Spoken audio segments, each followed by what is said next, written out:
libo-libong Pilipino ang nakilahok sa kaliwat kanang Earth Day celebrations kahapon. Maging ang ilan sa ating Kapuso Stars, nakiisa rin sa kampanya para sa kalikasan. Narito ang report ni Haji Rieta.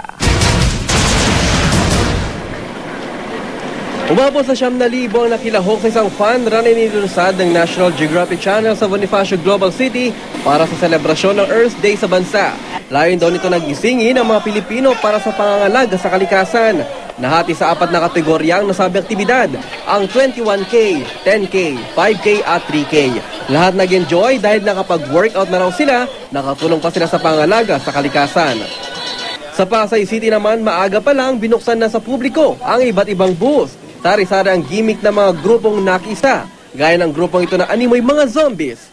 Ito raw ang panawagan nila sa mga tao na tila nagbubulag-bulagan sa pangangalaga sa kalikasan.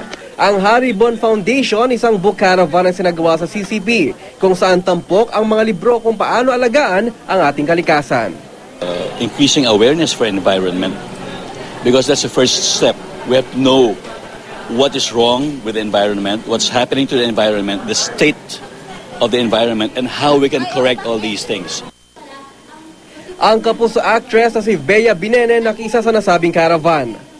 Sinasabi nila kabataan ang pag-asa ng bayan. So, saan tayo namumuhay sa kalikasan? Kung wala tayong kalikasan, walang kabataan, wala tayong pag-asa. Ibinida naman sa isang fashion show na ito ang mga bag na gawa sa ni-recycle na plastic.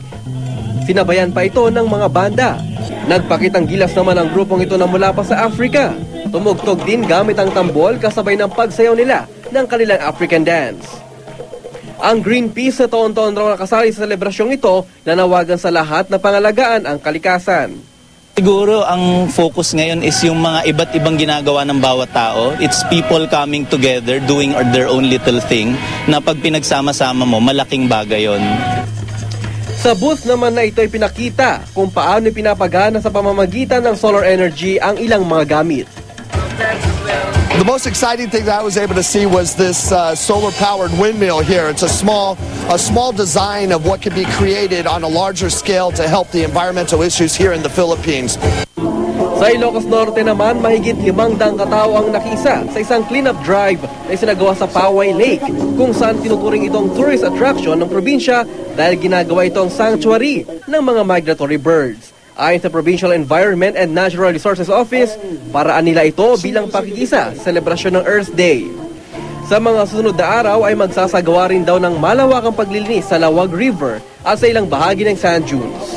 Para sa unang balita, Haji Rieta reporting.